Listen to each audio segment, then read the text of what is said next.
Welcome to your weekly program, Balahdan, the show with an accent for those without one. It's a Halloween weekend, so everybody's celebrating. America will spend $6 billion on Halloween this year, $4 billion on custom.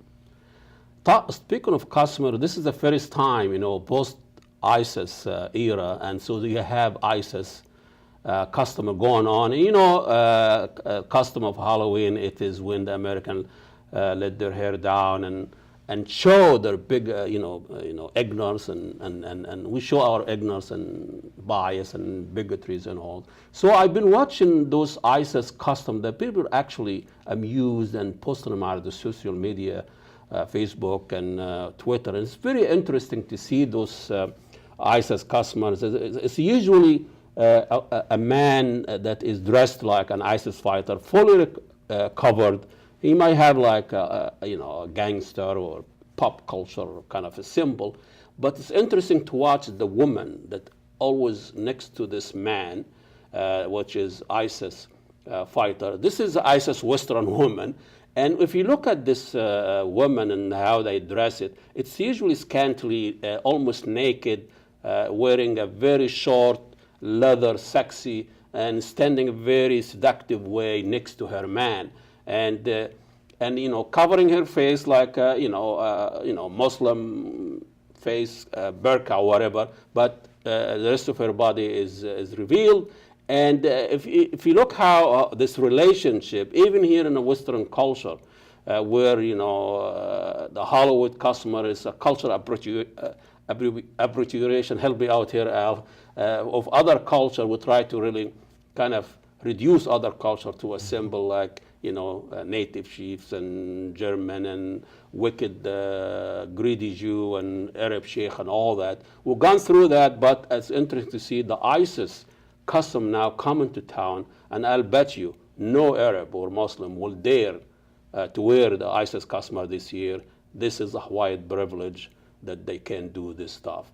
We're going to talk about race and what's going on in this country post Ferguson shooting. We have here a very distinctive guest. We have here Al McFarlen. He is with Insight News, which it is the largest ethnic newspaper here in the Twin City. Welcome to Balahdan. Thank you. Thank you. A lot have been talked about the Ferguson shooting. I know this is a little bit different. In the last few years, it's about, I think we have a very landmark shooting of black children without provocation and all that, like Trayvon Martin and all that. But, we'll talk about Michael Brown.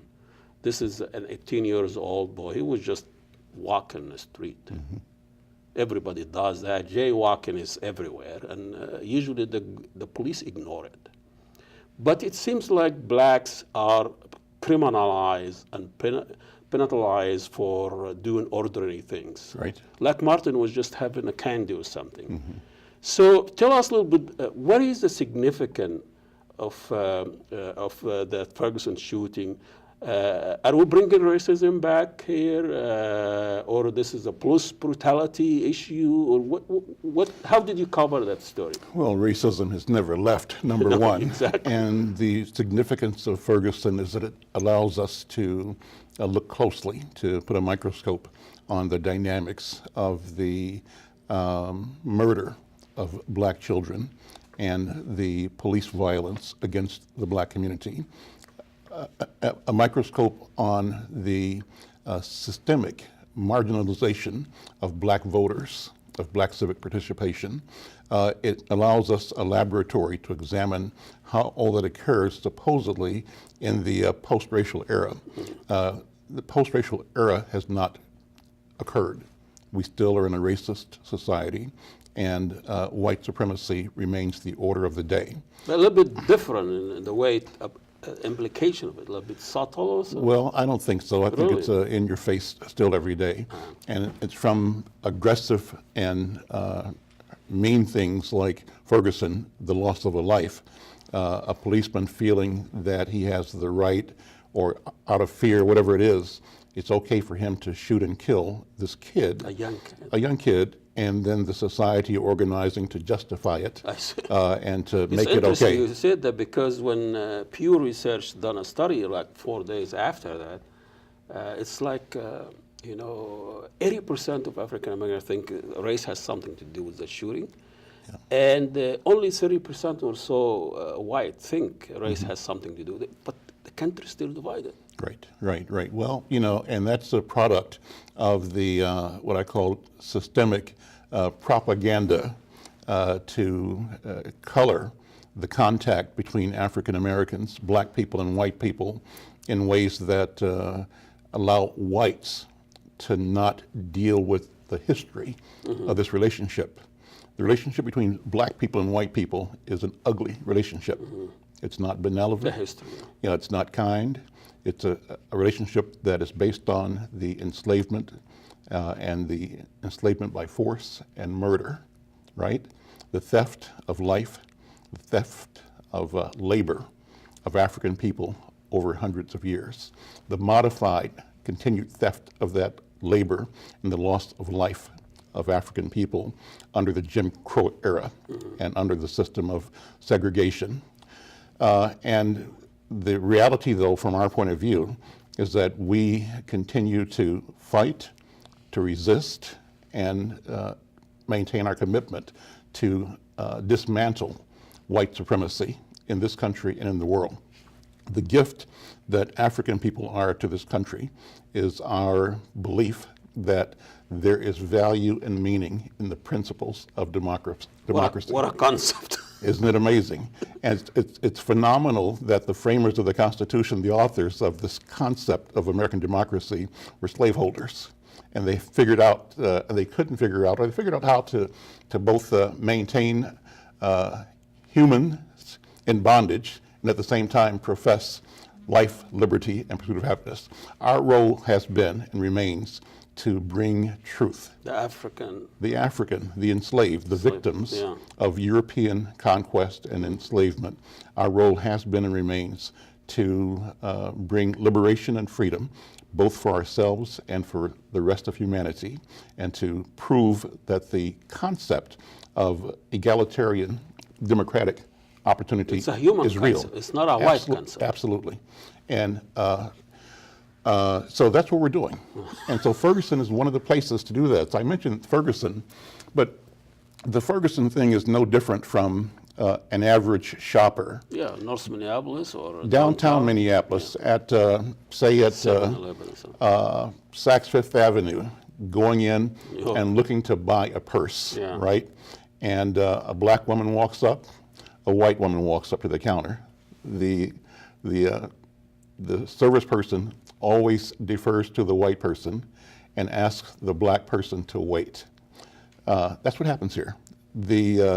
If there's a problem, black people have learned that when they shop downtown, when they go downtown to spend money, they have to do this mental calculus to look for what they call a friendly face. Who can I talk to? Who can I go Really? to give my money? So- Because I want to buy something. So the black kid will have this, like, in the family, is culture of teaching how you survive this interaction? Absolutely. And how to manage it and how to avoid being both emotionally, personally insulted and damaged. But part of it is knowing who you're dealing with and what they likely may do. And so we might find a surprise when a white person is nice. Yeah. It's surprising, it's refreshing. So how do you deal with that? So you don't count on it. Yeah. You don't expect it. And when you find a decent person who treats you decently, you appreciate that and you say that represents a good human being. But too often we find people that are indifferent and that we wouldn't call good human beings. And so our job is to keep doing what we do, be ourselves, be true to ourselves, but we know we have to double edge here. So, but the perception is, white culture, violence and killing, and they are kind of obstacle to this white supremacy experience that Europeans come to this country. And what you're telling me here is actually completely the opposite. This is what keeping this country sane. You know, when we talk about democracy, the white European concept of democracy, when you go and you invade a country and you cause 2 million deaths and all that by the name of that concept of democracy, by invading another country to liberate their women in Afghanistan. Those are white Western humanistic idea that used for militaristic purpose. Now you're telling me you are, you know, turning this upside down. Democracy, humanity, it's... Here's what will happen, I believe, Ahmed. Black people in America will continue to express both loyalty for the country and loyalty for the idea and the principle of democracy. In believing and standing up and arguing and fighting for democracy, it changes what democracy means for the country. The more African Americans, the more Latinos, the more Asians, and American Indians that become involved in the political process, that are at the table of power, the more difference you will have in the objectives of our government. It's, you know, my hope is that as more Africans, like myself, people of African descent, get involved in the economy, the business world, the political world, the cultural world, in leadership roles, in media, we will create affinities with Africans in our home. My home is Jamaica, Cuba, Africa. I know Jamaica, I know some about Cuba, I know some about Africa, but I'm an African, right? And so I have this idea that I should be able to shape this country's policy towards Africa. My Asian friends should be shaping this country's policy towards China, towards Vietnam, towards Cambodia. So it's a privilege to have this kind of diversity in the society, and it's an advantage. Then, let's say, Germany during Nazism, they didn't have that. Somebody tell them, what are you guys doing? Right. You know, they didn't have minority there, or blacks, or somebody to say that this is not. It's not right. It's not right. So like I think what we did to the American when they did to Japanese or Germany, people stood and said that's not right. Yeah. That could be me. One of the moderating factors in American policy has been the fact that as America tried to progress in foreign communities under the guise of promoting democracy worldwide, African Americans went to United Nations and said, you know Martin Luther King went Martin King, Paul Robeson, you know, said that's not true. It's a lie. Yeah. It is a lie. And so we used our presence and our power and access to media to challenge the untruths being propagated as reality in America because get real. I think this is something in black vocabulary or vocabulary. Get real, man. Get real. Get real, man. Well, we're going to take a short break. We'll come to this very thing. Al McFarlen from Insight News, and we'll take a short break, and we'll come back to